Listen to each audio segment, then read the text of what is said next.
All right, folks. Thank you for tuning into another episode of Bucks of America podcast. I'm your host, Jeff Vance. Now, this is a fun podcast here. I have the guys from Released Outdoors online to this evening. Now, they have a bigger group, but they could only manage to get two of the guys to be able to attend tonight, so which is perfectly cool with that. So I'm looking forward to this conversation here.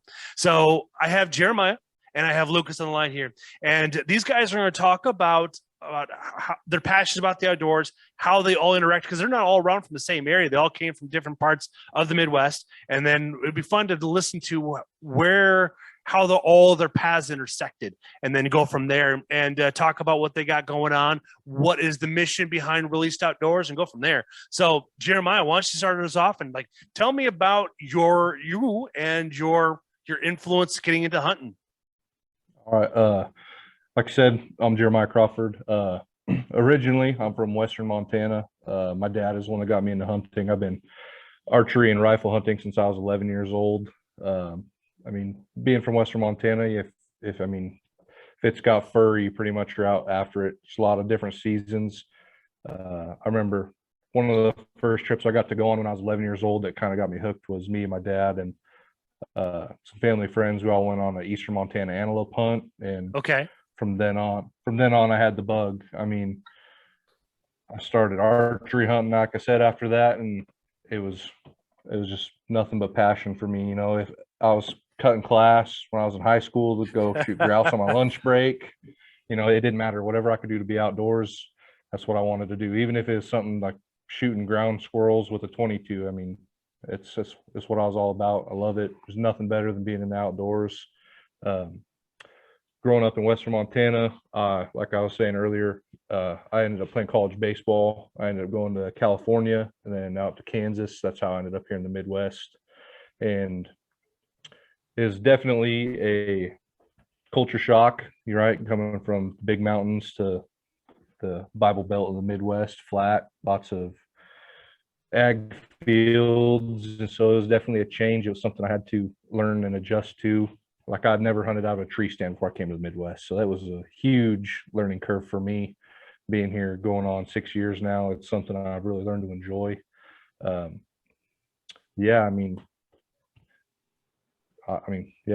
all about the outdoors, whether it's archery, rifle, chasing birds with a shotgun, you name it. If I got the chance to do it, I'm going to do it. So growing up, where'd you grow up in Eastern Montana? Well, I grew up in Western Montana. Sorry. No, you're fine. About an hour west of Missoula, a little town called Plains. And then what was the draw to that town then for everybody? Was it forestry work, ranching? Yeah. So we actually moved there from Eastern Washington. My dad was born and raised in Western Montana, but when we moved back, my dad got a job for the Forest Service, private contractor, building logging roads. So for like Stimson Lumber Company, Plum Creek, my dad ran a big Cat D12 dozer and punched in logging roads, and that's so I got to go to work with my dad and sit in the dozer and see some pretty awesome things. A lot of people wouldn't get to see when you're 26 miles behind a gated road that nobody else can get back to, or whether it's bull elk just bugling at your bulldozer, or wolves, grizzly bears. It was pretty awesome getting to see a lot of the things I got to see growing up. No kidding. That's pretty exciting. Too bad you didn't find a Sasquatch, being back up in there. Yeah. That is something that's now, is Squatch in your area? When you're growing up in Western Montana, was that something we ever talked about? I know it's kind of random off topic, but everybody has certain folklore in certain areas. Yeah. So there's a town over from where I'm from, and I think they actually have like a Sasquatch festival. Oh, no kidding. It's a small town, and I've never been to it, but we have that, and then Flathead Lake is right around where I'm from, and it's one of the most beautiful lakes in the country. I think the diameter of the lake is like 28 miles. It's absolutely huge. Okay. And we have the Flathead Lake monster, like the Loch Ness monster. Oh, all right. Yeah, because what was it? I was watching a YouTube video on Idaho. I can't remember the name of the lake, but that's where they do a lot of military testing with submarines and stuff like that. On Lake Pend Oreille. There we go. That's it right there, where they do all their unmanned Yep. submarine submersibles and Yep. stuff like that. So I've heard they had some weird stories out there too, whether it was drummed up by the military or if that was something that is underneath the water that nobody knows about. But I think now most of all the water's been explored, so it's tough to say. Yeah, Lake Pend Oreille, it's crazy deep. I mean, I think there's a couple spots where they still haven't, I mean, found the bottom that I know of. I mean, it's been quite a while since I've been to Lake Pend Oreille, but it's an impressive lake too. Nice. So what was one of your favorite hunts with your dad out there? Oh man, that's tough. I know there's been a couple. Like I said, antelope hunting was one of the first ones I really got to go on with my dad. Because in Montana, if you're 11 but you turn 12 during the general season, you're eligible to hunt that year.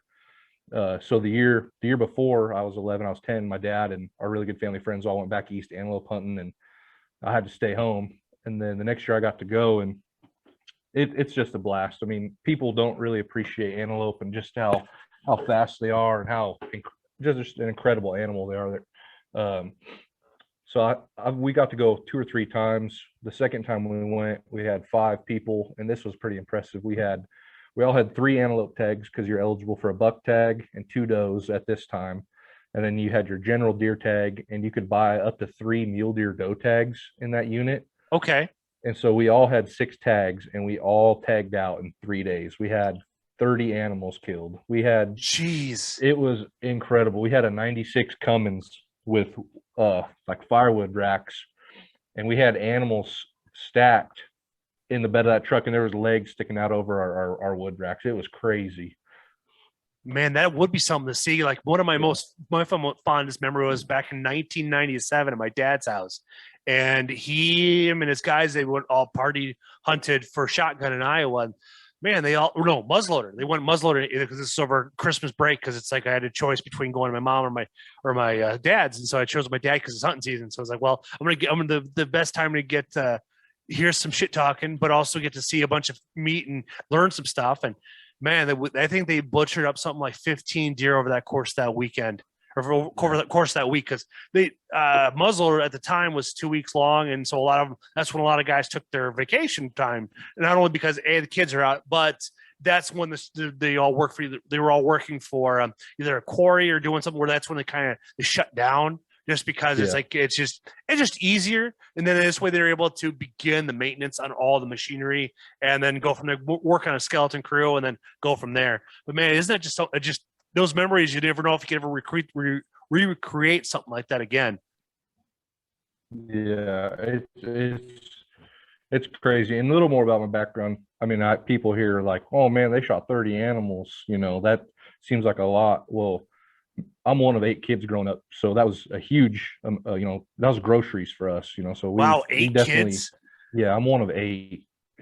We're a big family, and we had 2 deep freezers, and we tried to keep them full as we could. Buying a half a beef or going out and shooting deer, elk, antelope, whatever we could hunt. That's a lot of mouths to feed. I mean, I'm the oldest of 4, so it's like I know what you mean when it comes down to doing that. But just doubling that in itself is it's a lot of stress. But boy, I bet your mom was never not pregnant for about a decade. Yeah. Oh man, so that's pretty impressive then. So then after that, then you went into college. So did you get a scholarship to go out to California, or how did you go from Montana to California to Kansas? So I actually played at a college in Montana, and it wasn't a very good fit personnel wise with the coach. We had some issues, and it was a pretty bad deal for me. It almost made me want to stop playing. And then it actually got to the point where he wasn't going to release my scholarship, so I couldn't play at any other NJCAA school in the country because he wouldn't release me. But California being separate from the NJCAA, I could go play there, no issues. So that's how I ended up going to California. And California is no scholarship, but it's pretty affordable. So I went there, and then I had some buddies that ended up coming to Sterling and played on the World Series team, and that's how I ended up getting out here. Oh, okay, so that gives the folks listening a trajectory where you're all at, man. So, Lucas, take it away, man. So now you kind of have an idea, Lucas, what we're getting at. So, share with us about your upbringing, and because you're from Kansas, or did you relocate from someplace else? No, sir. I am fifth generation Kansan, Central Kansan. Been here my whole life. I actually, it's kind of crazy to think about. I didn't grow up hunting. My dad didn't hunt. My mom didn't hunt. I had some cousins that hunted and some friends and family, and I was always jealous of those guys. And one day I said, I'm gonna pursue this a little and see if I like it or not. And I was very fortunate enough to have a good buddy of mine mentor me, and I vividly can remember the first hunt. It was actually a turkey hunt, and I shot a Jake, and I thought it was the biggest dang turkey in the world. Uh huh. I was so proud. And after that turkey, man, I was just tooth and nail hooked, and I was trying to hunt everything that had legs and was huntable. I was hooked bad after that, and it's really turned into something that I thoroughly enjoy and can't wait for. And I'm usually hunting something year round. So it's a good deal. So when did you get into hunting then, since you were a late comer? I was, let's see, that would have been, I was in junior high, so 7th or 8th grade. Okay. I was 12 or 13 when I shot my first turkey, and I was, gosh, I think it was 17 when I shot my first doe with my bow, and that's actually this doe right here. But yeah, I didn't shoot my first deer until I was 17. I was a three-sport athlete, and finally had enough of basketball and decided I was just going to hunt that year, and I ended up shooting some deer, and I was even more hooked. Oh, okay. So, all right, here I thought you were like you didn't get into hunting until after high school. So at least you got the addiction earlier on, because it's so much fun when you get involved with the outdoors, because you lose money you lose interest in everything else. It's like you just like going after hunting and figuring out how to manage your money so you can get a tag to go here or go there. So since you had have you always been a turkey hunter after that point in time? Is that your tried and true, or do you have one animal that you like to pursue all the time? Man, that's turkey hunting's probably turkey and deer are probably my top two. Last year was actually the first year I didn't shoot a turkey since that time, since I was 13. And that's due to our bird numbers being so down, and I just didn't want to put too much pressure on my birds. We took Jeremiah out to a spot that we hunt together, and he shot his first bird in the Midwest last year. And that was good enough for me. So I last year was the first year I haven't shot a turkey since I was 13. And but no, man, turkey and deer are my thing. You can ask Jeremiah. I get kind of stupid during deer season. That's all I want to do. Nice. That is always a plus, man. I've been turkey hunting now for 6-7 seasons. Still haven't shot a bird yet, but I'm pretty confident that this upcoming season I'm going to probably be able to hopefully when by the time this episode airs, I've already bagged my turkey. So I'll have to play around with that to figure out how I want this episode, because I wanted to make sure it falls in line with what we're talking about here. But man, it's like I didn't realize that Kansas has a population issue, because you watch online and it's like all you hear is Kansas this, Kansas that. Yeah, Kansas is that way, and I've got my good buddy from Oklahoma was up here last weekend, and we got him on a bird. But he's been coming up for the last 3 or 4 years turkey hunting. He's like, man, this is crazy. I can name this field, this field, this field. We always saw birds in. Like, I've got a property that's not too far from one that Jeremiah hunts. It was nothing to see 40, 50 birds in there every year. And the most I counted last year was 12 in there. And a lot of people aren't predator hunting. They're not managing stuff right. And we had a few bad hatches. We flooded real bad the last 2 springs. It's really hurt. Really bad storms late in the year, some bad hailstorms, fires, floods. A guy not from the Midwest, like I said, I've been out here about 6 years now, and I'd never turkey hunted before I came to the Midwest. And I being new to it, can notice a difference from the first year I was here to now. I mean, it's crazy. Like, I've only turkey hunted going on 3 years now, and it's noticeable to me the amount of birds and how it's declined. Really? Okay. Well, I guess you guys had some very interesting springs and such. And then I didn't know that's like usually from like when I watch YouTube, like predator hunting, I thought was pretty popular in Kansas. Well, It a is in lot, spots. and I'm not trying to bag on people or talk bad about people, but around here, there's a lot of guys that run coyote dogs where they'll drive around, see a coyote, turn their dogs out, and the dogs will run the coyote down. Well, they've had a lot of issues with people trespassing and mudding up crop fields and destroying stuff. So a lot of people aren't letting, coyote hunters in, but I these last 2 seasons, I've really hammered coyotes and raccoons and trying to help my turkey and deer out. We shot 58 coyotes last year. Holy buckets. That's still a good year. Yeah. I mean, that was our better year for coyotes. And, and I'd like to say I noticed a difference in turkeys, but it really comes down to, the last couple springs we've had haven't been real good. And we haven't had very good hatches. So I completely understand. Here in Wisconsin, like this weekend or last Wednesday was opening, 420 was opening day, and birds were all popping up, stuff like that. And then over the weekend or throughout the week last week, we had snow in some areas. We had a bunch of rain in some areas. And then yesterday was Sunday. So we had a bunch of wind come through. There were 50-mile-an-hour wind gusts all throughout the area there. Well, anywhere between 15 to 30, depending where you're at. I have a buddy of mine, Eric, down there in southwestern Iowa, and he said there's some areas that hit almost 50-mile-an-hour wind gusts. So it's like that shut the hunting down real fast. That's been us the last 2 weeks. For the last week. We haven't got a break for wind.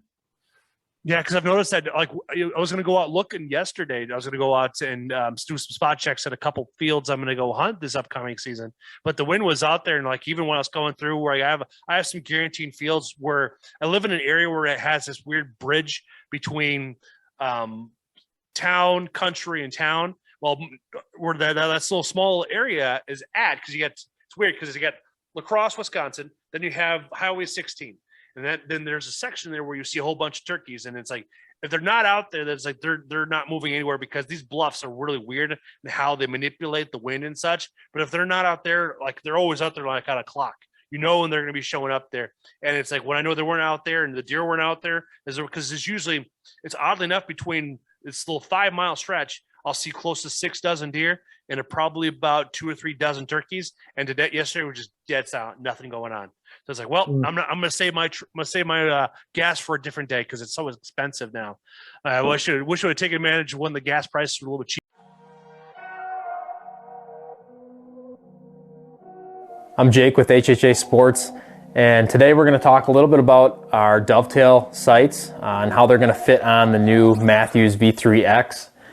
So as you'll see, I have a Tetra Max Tournament Edition sight on this 33-inch V3X.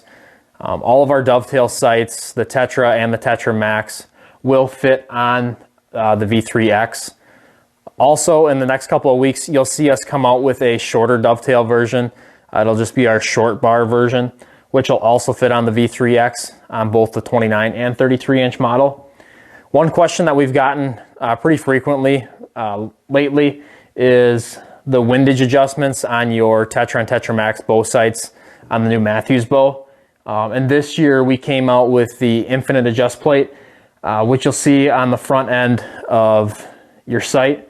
So when you put this infinite adjust plate on, you'll want to either flip it to the inside or the outside. And for the inline mounting sight options, such as the V3X, you're going to want to make sure that the infinite adjust plate is to the outside of your infinite adjust channel. This will allow for optimal windage adjustments.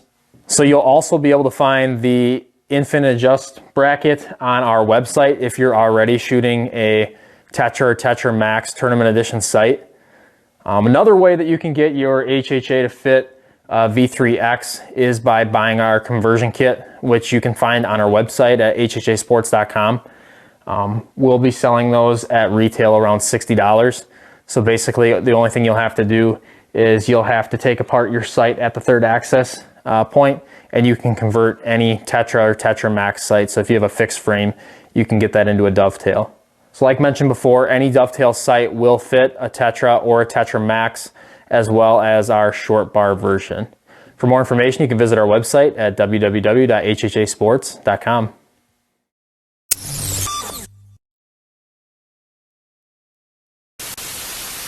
Keeper. Yeah, that's no joke.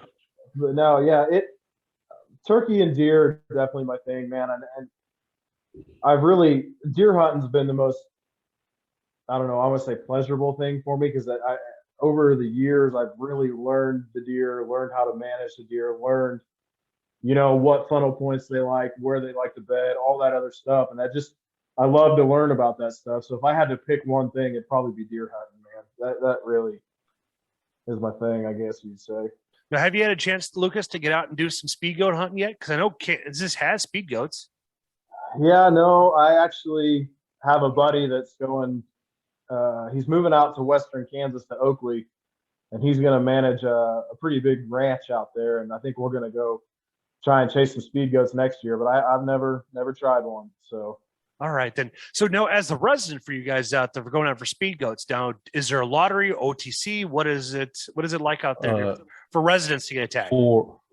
For archery, it's over the counter, but they call archery antelope the 10%ers, because usually they sell about 100 tags, and usually only less than 10 guys fill them. So you can buy them over the counter for archery. For muzzleloader and rifle, it's a lottery system. Okay, that makes sense then. I can understand that being for trying to do that with archery, because you have to get real close, and they're very good eyesight, good smell. It's like you almost got to literally set in some water and just kind of pop up like Rambo and hopefully shoot one. Yeah, because there is absolutely nothing in Western Kansas. It is just vast grasslands. Yeah. That is it. Really? Yeah, because it's like you hear, I see like Randy Newberg, he praises going to the Midwest and getting after some speed goats, but I didn't know that Kansas doesn't have as big a population that you would think they would have. Is that because of agriculture? No, yeah, I mean, even in eastern Montana, farmers hate antelope. So if you are antelope hunting, pretty much just knock on doors and you can pretty much get permission anywhere to antelope hunt. I mean, I'll speak for Montana and Kansas. I mean, I couldn't tell you about states like New Mexico or Arizona where Randy Newberg hunts a lot, because they got a lot bigger antelope over there. But in agriculture states, farmers hate antelope. So just knock on some doors, and I'm sure it wouldn't be hard to get permission. That's very true. It's with the way it is for trying to get permission, and stuff like up over here in Wisconsin, like you almost have to have a insurance waiver already ready to rock and roll, because over here everybody has leased up their lands. It's not because of the property value, it's because of the insurance companies, because of how many farmers have gotten bitten because guy comes out hunting, gets hurt, and then he tells the insurance company what happened, and then all of a sudden the insurance has the landowner has a lawyer knocking on his door, and hey, you need to collect some money. We're suing you for damages.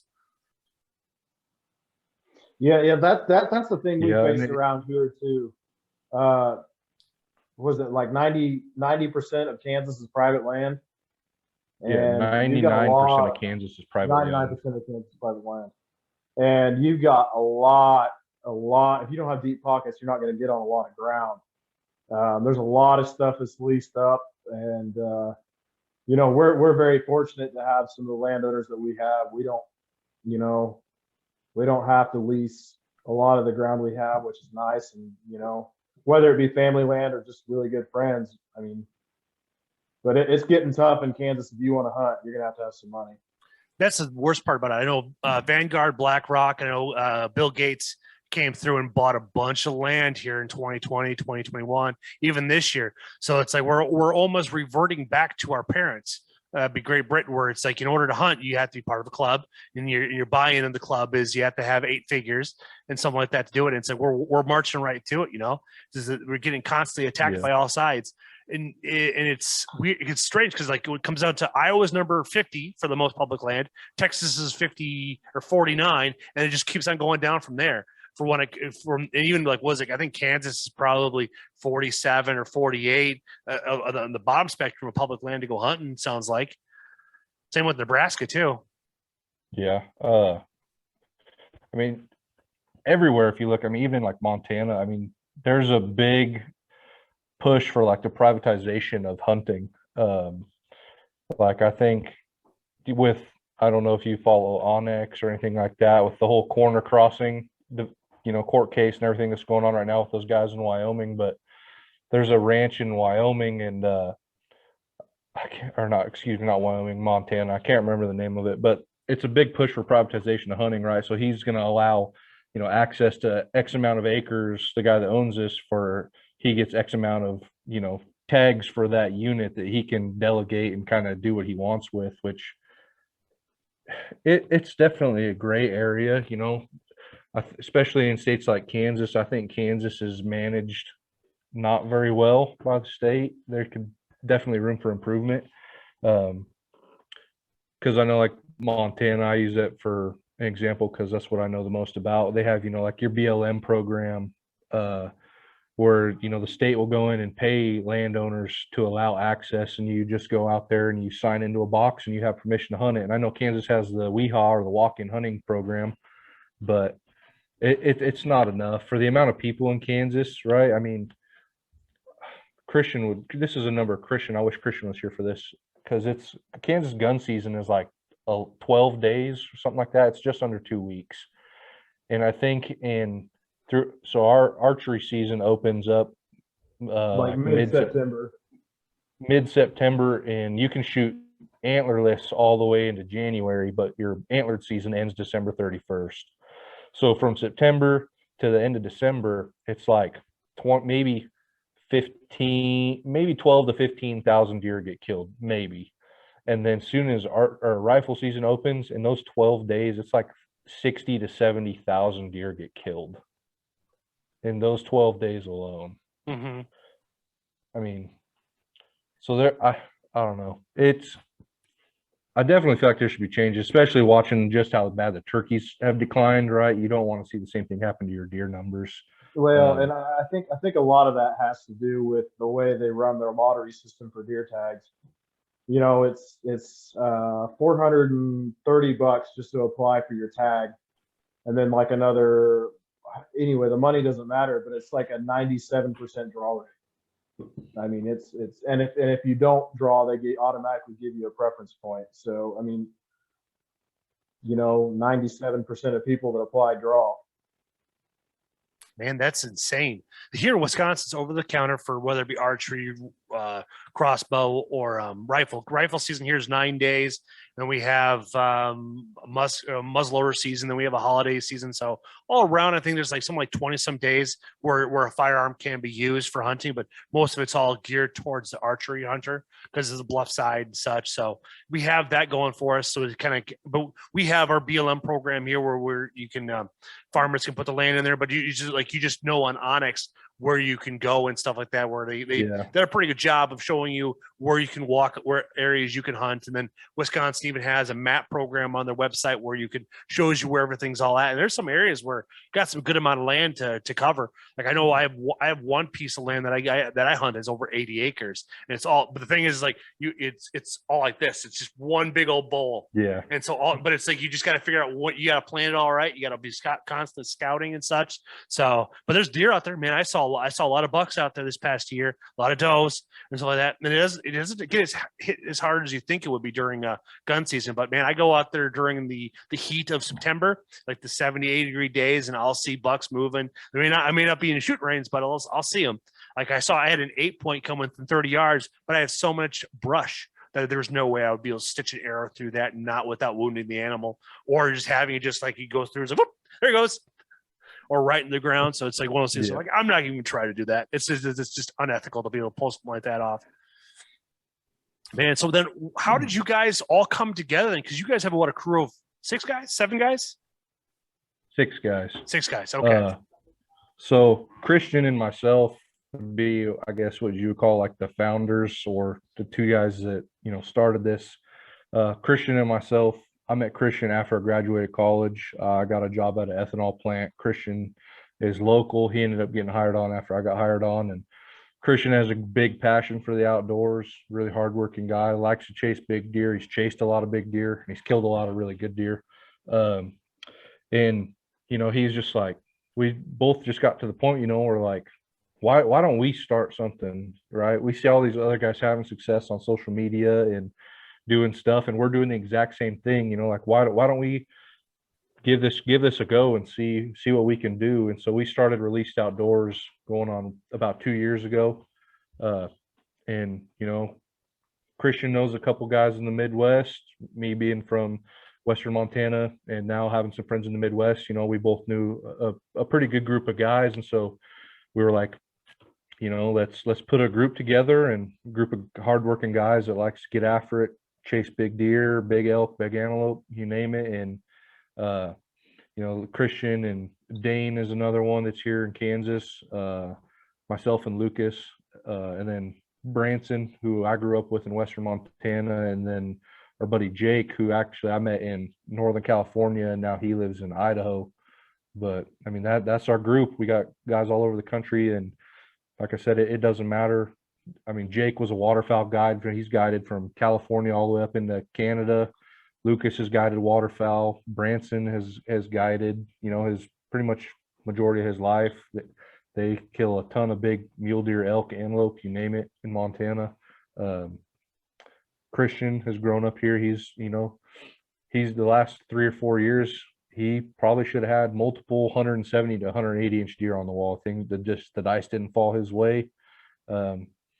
Yeah, I mean, we have a really good group of guys that just like to get after it. I mean, we put our best foot forward. We started a Instagram account our first year just to kind of see if we could have some success. I think we got to I can't even remember. We hit like 1,800 followers or something in our first year, and we're like, hey, this is awesome. We're having some success. Now this year is kind of like our prove it year, for lack of a better term. Like, hey, we're here. We're not going anywhere.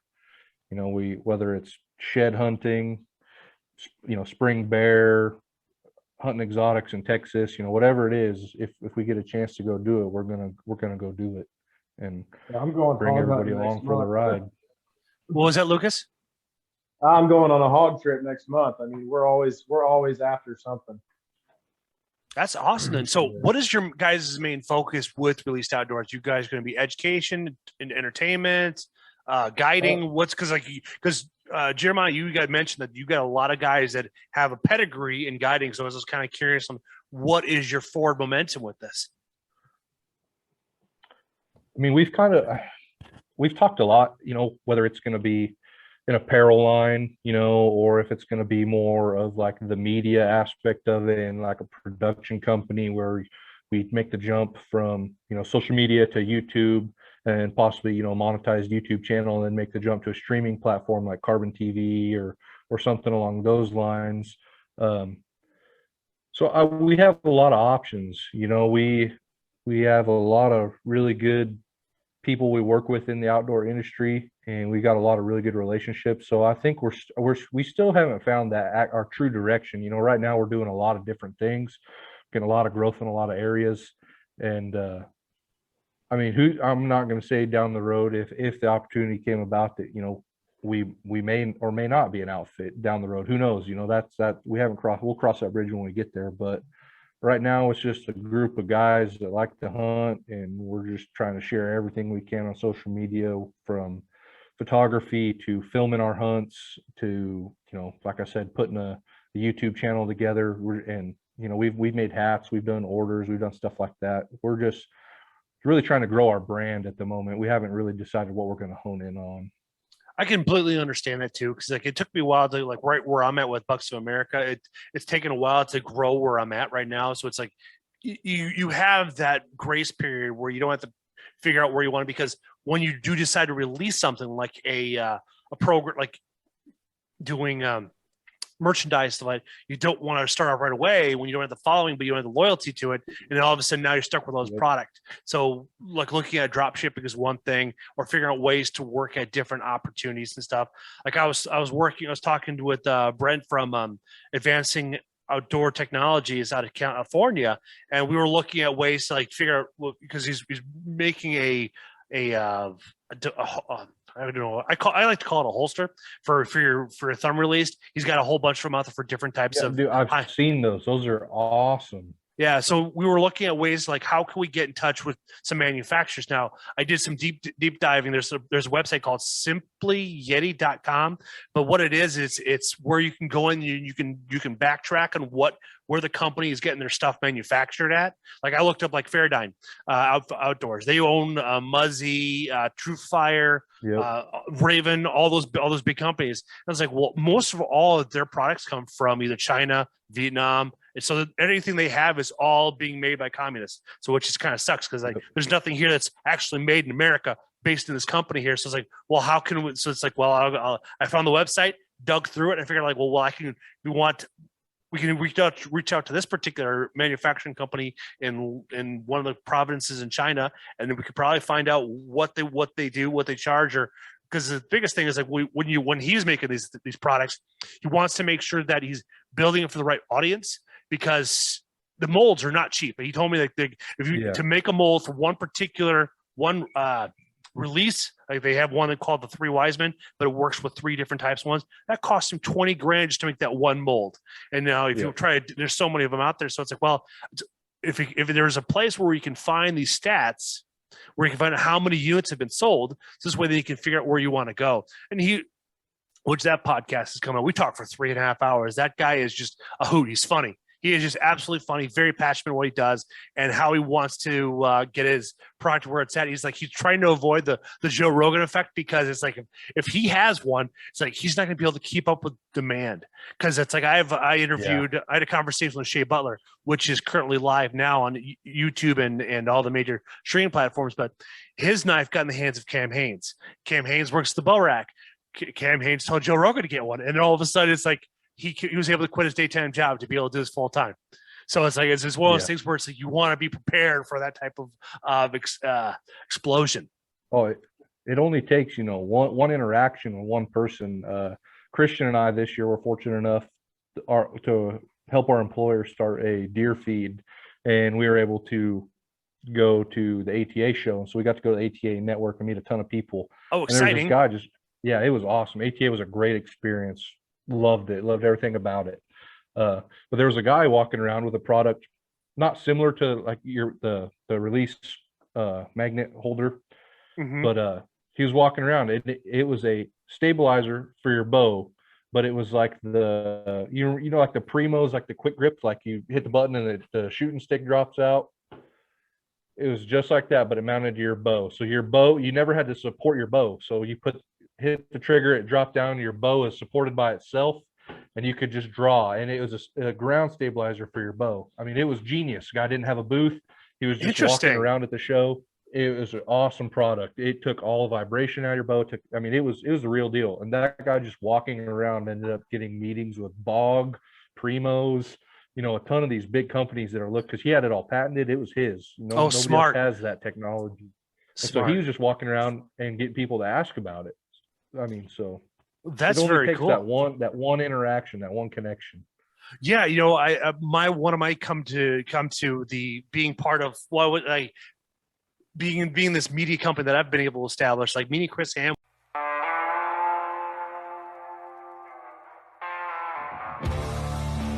Hey everyone, Jake with HHA Sports. We got some exciting news today. Our new Tetra line of bow sights, the Tetra LT, and the Tetra Max are going to be compatible with the new UltraView scopes. So we'll be selling the windage along with our infinite adjust plate to make the UltraView compatible with all of our Tetra line sights. So you'll be able to take a Tetra Max, a Tetra LT. You can also take the Tetra Max in a Hunter Edition frame or a Dovetail, and the same with the Tetra.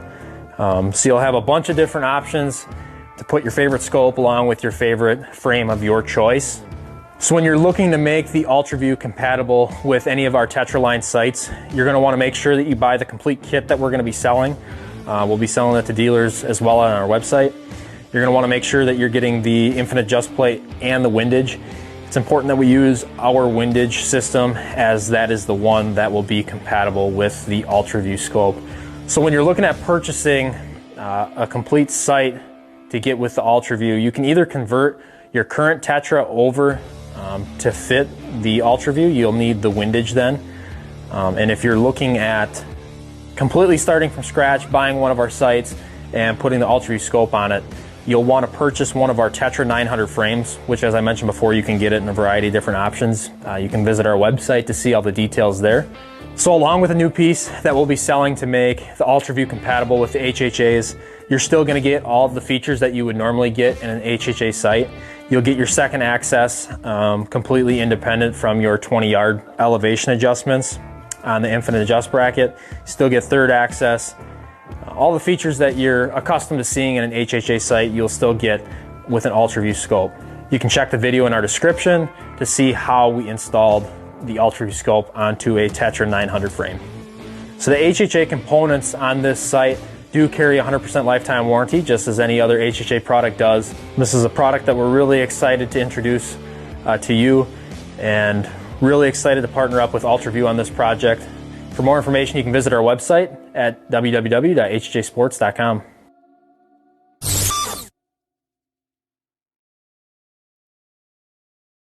Was kind of like the big game changer, and it's like I've also been able to parlay that into me, like Joe Rogan a couple of times, Steve Ranello when he was here in town. You know, it's unique on what one interaction can provide you when it opens up that spider web to a whole bunch of new people. Man, I think you guys are really onto something, because Christian's pictures, he tags me into, we talk almost weekly. We talk weekly, almost every couple of days, and he's always posting really good pictures. He's got really good social interaction. And I think if you guys really continue working and following down your avenues, your paths, you come up with something really solid. So like what is Lucas? What is your big thing you like doing for contributing to the group for Released Outdoors? You know, as far as I'm always willing to, you know, if I only work 4 days a week. I'm pretty lucky with my job, so I can usually hunt 3 days a week. And you know, if I don't have the right wind to hunt, I'll come film and take pictures for somebody. You know, I'm all about doing whatever we need to do as a team to move forward. So I'm kind of, you know, I'm always trying new stuff. I am not technologically savvy, so I'm learning the camera, trying to take better pictures, trying to film. I actually got 2 deer kills on film this last year. So you know, it's whatever we need to do for the team, whether it's promote product, you know, take pictures, or just lend a helping hand on cutting limbs or hanging tree stands. Jeremiah and I do a lot of stuff together. We take a lot of pictures and a lot of tree stand hanging, and because we're fortunate enough to hunt a really good piece of property together, and then our other 2 farms that we hunt are only a mile away from each other. So, you know, whatever we need to do, I'm the guy, I guess. That's awesome, man. And that's great to have a job where you can work 4 days and off for 3. Because I had that once upon a time, but then it's like it just wasn't making ends meet between child support and living expenses. Like, yeah, I had to change my profession, which has been a big win for myself. But man, it's pretty exciting. It's like technology is so much fun, Lucas, that you get to play with. And plus, we have YouTube now. And then if you want more of an exact source, you can always go on like TikTok. TikTok has a great if you put in a particular make, model, or something like that, you can find people that have actually started doing tutorials on it, and they're only 1 minute to 3 minutes long. So it's like you're able to get a lot of more information, because that one video has to have so much on there to make it make sense. Like why I got an S21 because of TikTok, because what the people were talking about, what it can do with the exposure, the saturation, what you can do with the time lapse, with having the director's view on it, because it has 3 cameras in the back, but then it has one facing forward. So this way you can kind of get a cool video, kind of a cool movie, because these phones are so powerful. Incredible. That's what it's like. Why I upgrade to the next one, because my S10 did the job.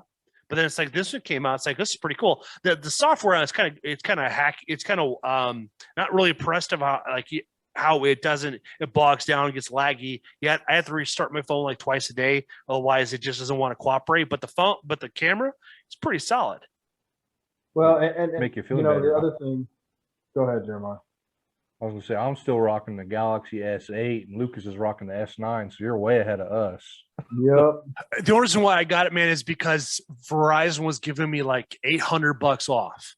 So it's like I could say no because now my cost is only $400 for the phone. So it's like it's like otherwise I had my S10 for almost going on 3 years just because the phone worked. It was very well polished. It works very well. The only thing was that it gave me too good of a deal not to pass up.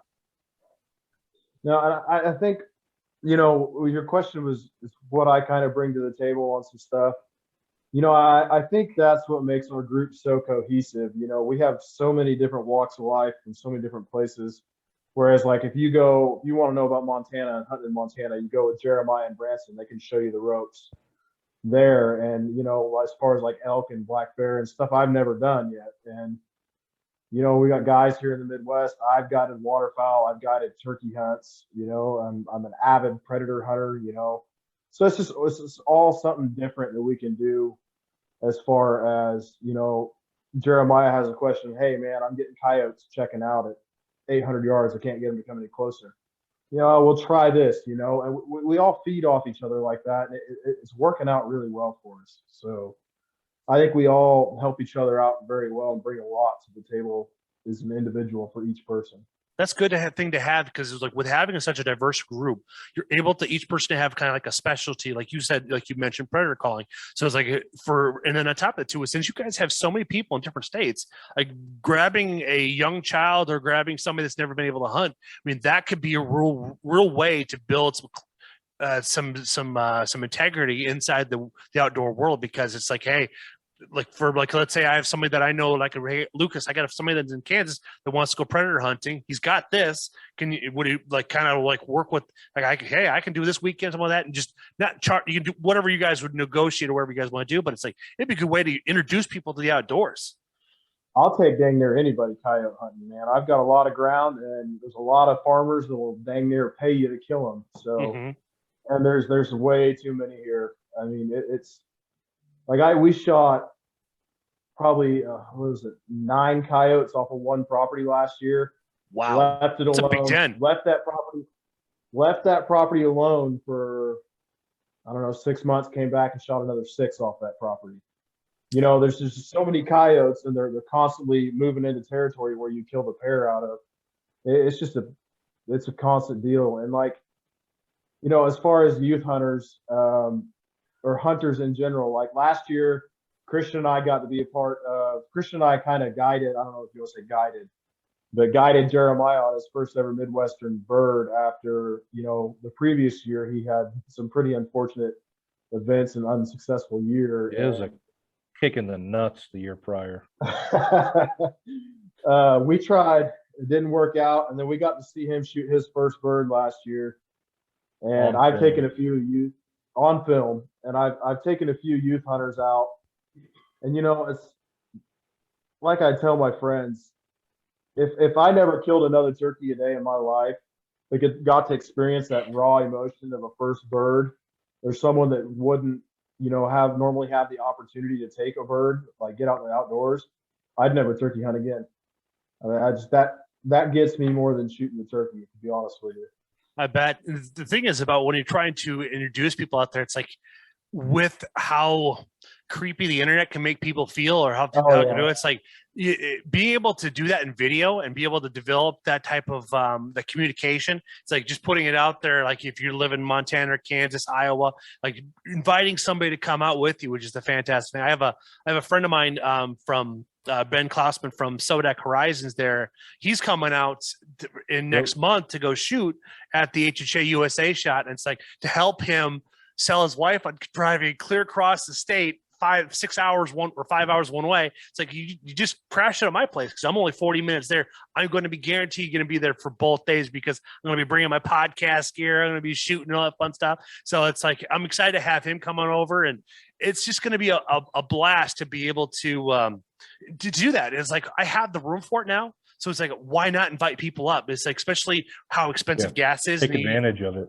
Yeah, exactly. So it's like, well, I have space for it. I have the bedroom. I have a couple air mattress and a couch. It's like I have a couple of guys crash out, and like this way, then they don't have to worry about having to pay for a hotel or Airbnb because these places are getting expensive. And the best part is like there's no check-in time. You just show up, and then here you go. Yep.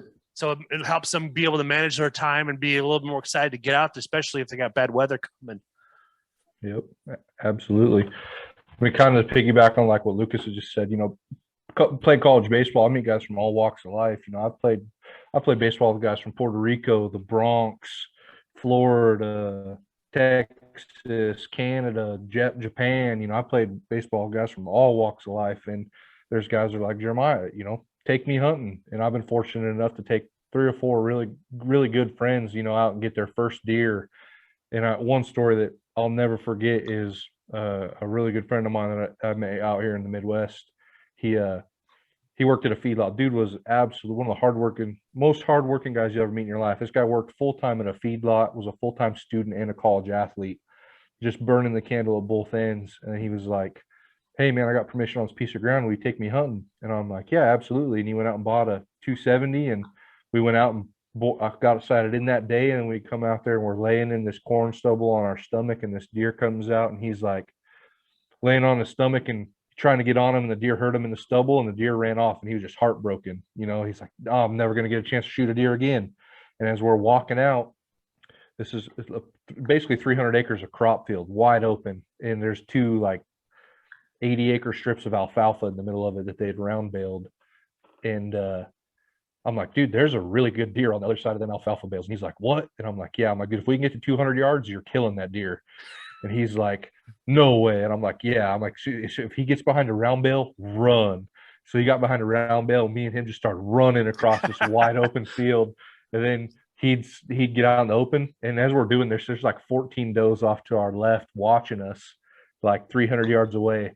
And we're just getting behind hay bales and running and running and running. And we're getting close, and the daylight's fading, and I'm ranging this deer, and I'm like 220, 215.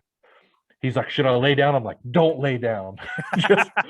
I'm like, just kneel down. I said, put the crosshairs right on his shoulder. As soon as he turns, he's like, dude, just tell me when. Just tell me when. He's from Central California, never shot a deer before, loves the outdoors. And I'm like, okay, dude. I'm like, before you shoot, I'm like, just take a deep breath. And he shoots, and he just hammers this deer, freaking pushing mud, nose down, running dead. And he's like, I missed. And he jumps up and starts running. And I'm like, dude, you hammered him. And he's like, no way. And he comes running back and jumps. I mean, I'm a big dude. I'm, 6'2", 245 pounds. And he's about the same size. And he jumps into my arms, gives me a big hug. He's like, no, dude, did I really get him? And I'm like, oh, dude, you hammered him. And he's like, he couldn't believe it. I'll never forget it. It ended up being like almost 150-inch 8-point, just a stud 8-point, first deer ever. I'm like, dude, you're ruined now. Like, well, that's like that turkey you shot last year, Jeremiah. We hunted hard on my place that Jeremiah and I hunt together, and couldn't get it together. And finally one morning I had roosted the night before, and we set up on them, and it was a real kind of dreary overcast day, and they came off the roost, and they were just hanging out in the timber. So we walked way out and around and got on the other side of them, and we're fortunate enough to get Tom to cross the creek and come up to us. And now let me give you a little story on Jeremiah here. He's a pretty stoic guy. He doesn't show a whole lot of emotion.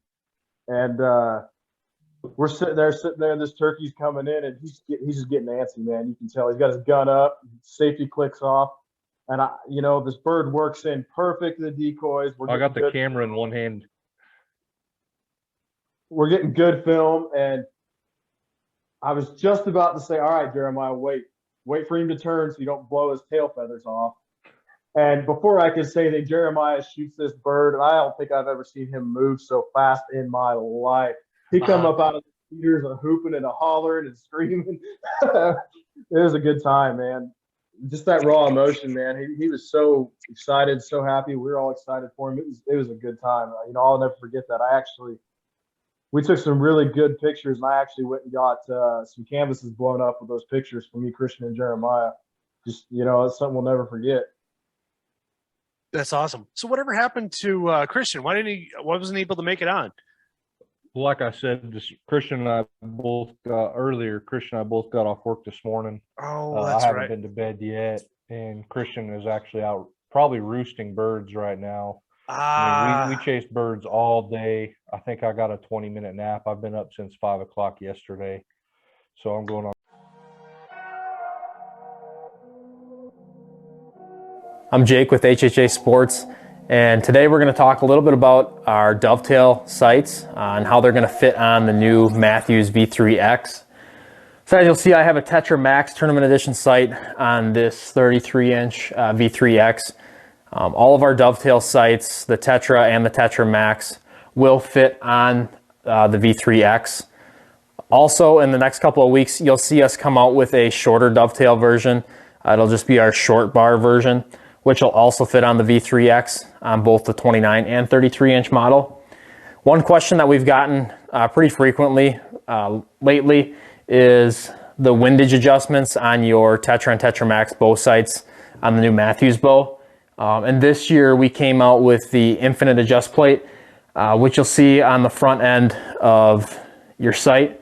So when you 24 hours roughly, and Christian's, doing the same. So, but you guys have 10 off. Yeah. So me and Christian are finally have some days off. We're off. I don't even know what day it is. Today's Monday. Yeah, 25th. Today's Monday. So yeah, we're off tonight and tomorrow, and then we go back to work Wednesday, Thursday night, and then we're off the weekend. And Lucas and I are actually going to get after some birds down there this weekend. Oh, that's going to be exciting. So what do you guys have planned for Released Outdoors for the future? I mean, we've got a lot. Some things we did this last year. Christian and I got to take Christian to Western Montana, where I'm from, and he got to go up there and meet Branson, and we chased black bears around. So he actually got a couple opportunities at black bears. This summer, myself personally, I might go to Texas and try to shoot a free range aoudad. And I'm going to try muzzleloader hunting this year for the first time. I've never done it, but I'm excited to try it. I'm going to try to shoot a deer in Kansas with muzzleloader, and maybe Nebraska as well. Jake in Idaho, last year he drew a late season bull tag. I think he might have drawn another one this year. But he new to him, he's going to try river bottom whitetail hunting in Idaho. Branson, I mean, last year, Branson is a guy. He's that guy. Everybody knows one of those guys are just studs. And just killers. That was Branson. Branson, like the last 2 or 3 years, I'm like, dude, there's no way. Like, you had the best year you could ever have as a hunter, and then it just keeps getting better and better and better for him. Last year, 2 years ago, he shot a free range coos deer in New Mexico with his bow. Shot a really good aoudad in Texas. He was fortunate enough to draw a mountain goat tag in Montana last year, lifetime tag. He drew one, killed one. Shot a really good bull elk with his bow. Shot a really good antelope. He's a stud. He just finds a way to get it done with very limited time hunting. Me and Lucas, we've talked about going to Missouri and Oklahoma and doing some spoonbill fishing, stuff like that. Some bow fishing. I could try Western Kansas antelope just because it's $50. If I burn $50 on a weekend for the hell of it, why not? Mm-hmm. We've talked about running up to Nebraska next month and trying to shoot some Miriams. I mean, we're just about anything. Like I said, if it's got fur and 4 legs, we're probably going to try to get after it, at least one. Well, and I'm gonna try and film some bow fishing hunts and stuff this summer, and get into all kinds of stuff.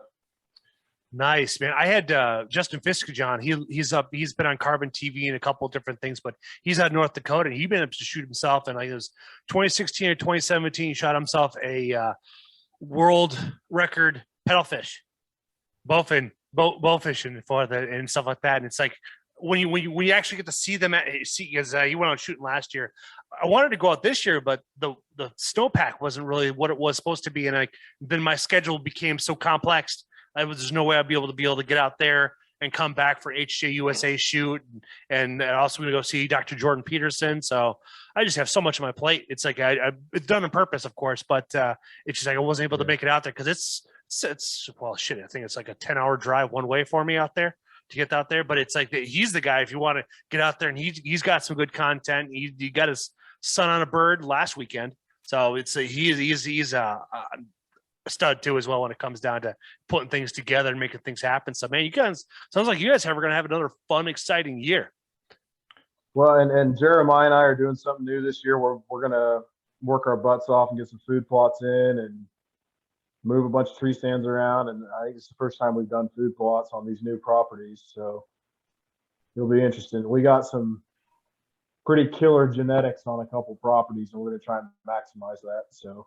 Oh yeah, might as well, especially if you have the time to be able to do it, because it's like you guys wrap up, get tagged out for turkey season, and get out there and get yourself some food plots planted and stuff like that, and get all taken care of. Because man, food plots are a whole animal in itself because there's so many different companies out there. Yeah, well, go ahead, Lucas. So I'm a board member of our Marion County Quail Forever chapter, and Quail Forever, it's a subsidiary of Pheasants Forever. They're the same thing pretty much, and they have their own food plot seed blends. And as a board member, we get discounts on the food plot seed, and they've got some really good seed blends. So we're gonna try those out this year and do some throw and grow stuff too, and see which one we like better. So, and that's the other thing. We're very fortunate to have the ground we have, but we have one particular property that the landowner. There used to be 53 acres of alfalfa on that property, and the deer were just, they were thick in there. Jeremiah, what did we count that one night when we scouted that? The first year was like deer that alfalfa. Yeah, it was ridiculous. I mean, the first year we got to shed hunt that property, and in like 3 days we picked up like 48 sheds. Holy buckets! Off 120 acres. But he's taken that alfalfa out now, and he's putting everything back to native grass and natural forbs and stuff. So we really had to get creative on what we could plant there, because we can't, spray any chemical and stuff, because he has beehives, and he wasn't going to let us do anything. But we found a clover alfalfa mix that'll benefit his bees as well. So we had to finally got him convinced to let us do it. So it's just, if you get creative and find ways to work with your landowners, you can do a lot of things.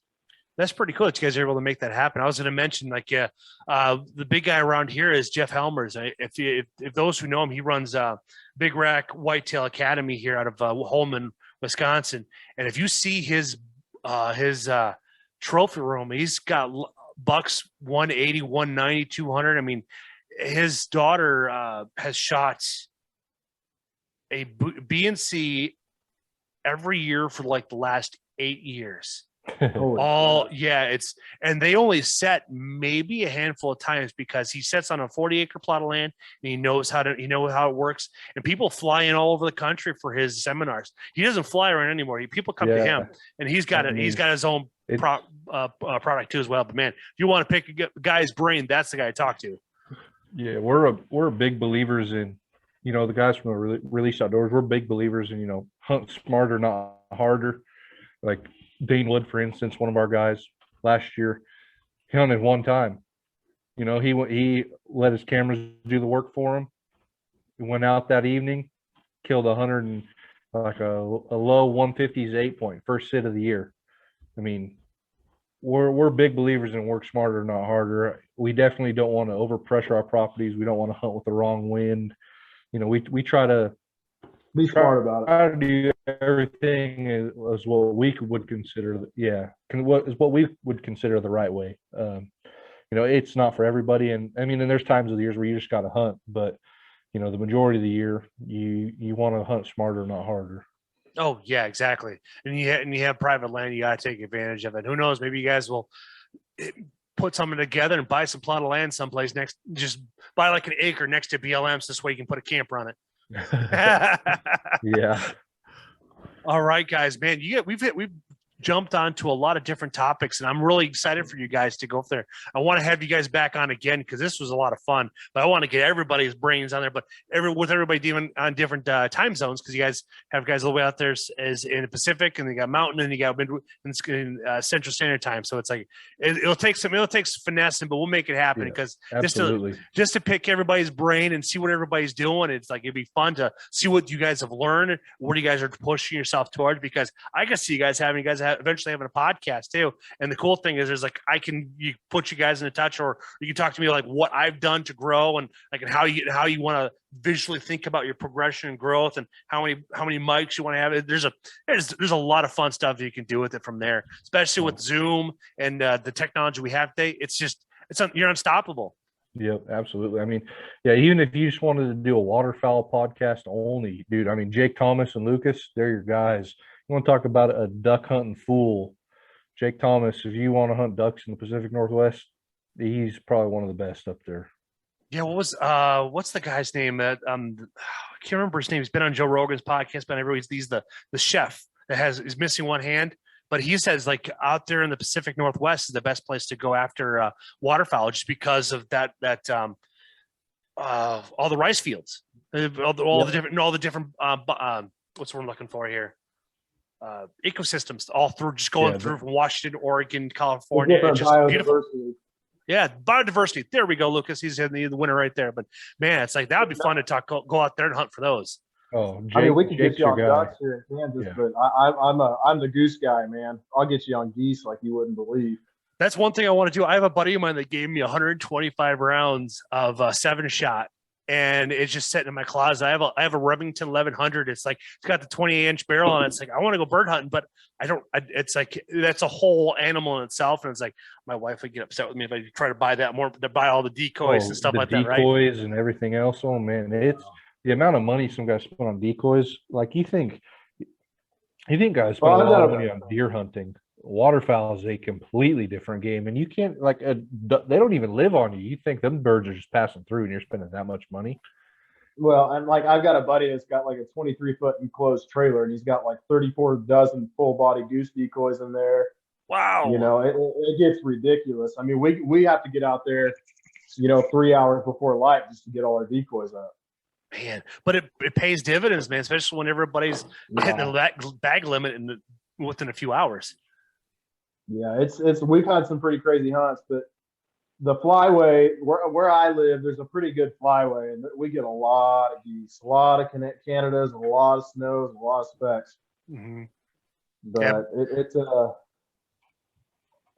and turkeys too, man. I mean, I was supposed to guide in the Kansas Governor's one-shot hunt, but it kind of got pushed back because of COVID and all that other stuff, and they actually canceled it. So, but I mean, turkeys are a whole nother deal. I'm pretty fortunate to have some good turkey ground, and that one property that Jeremiah and I are going to hunt this weekend, it's got a real stable bird population, and it's actually boomed last year. So. All right. That's awesome, guys. Well, I think this is a perfect time to end it here, because it's like I'm looking forward to talking to you guys again, and maybe getting more figure out a different time of the year to get all the brain trust together, because with turkey season going on, and everybody's going to be in the next moment, you're going to be prepared for either mule deer, speed goat, whitetail, elk. It's like we had like June and July. It seems like a good time to spot this, to get together, because no early season's open unless you're predator hunting. Absolutely, or fishing. Yeah, there you go. So what's the best ways to get a hold of you guys on the interweb? We have for Release Outdoors, we have a Facebook and an Instagram. It's released_outdoors. I don't know. We can, probably we can send you a picture of our logo. I'm sure you have access to it or something if people ask, but if not, like I said, Facebook, Instagram, all of our members have, TikTok. We have 2 TikTok accounts, excuse me. I run one, Christian runs the other. So we've got multiple social media accounts. We're just a bunch of blue collar guys. If anybody has questions, don't be afraid to hit us up. We'll take the time to respond. We love to talk and meet new people, and we're all about networking. And I mean, if somebody, even if somebody has a question about wanting to bear hunt in Western Montana, don't afraid to hit me up. I'll definitely give you all the information I can. you know, and that's the best part of hunting in general and this released outdoors, the camaraderie, just meeting new people, swapping stories, you know, getting tips and tricks. That's the best part about this whole thing. Excellent. Well, there you guys have it, man. Go find these guys, follow them on Instagram and then Facebook and such. I'm going to put their information in the show notes so you'll be able to find their information. I'll just have to get their TikTok so I can put that in there as well. But thank you guys for coming on the podcast. Absolutely. No, thanks for having us. You guys are very welcome.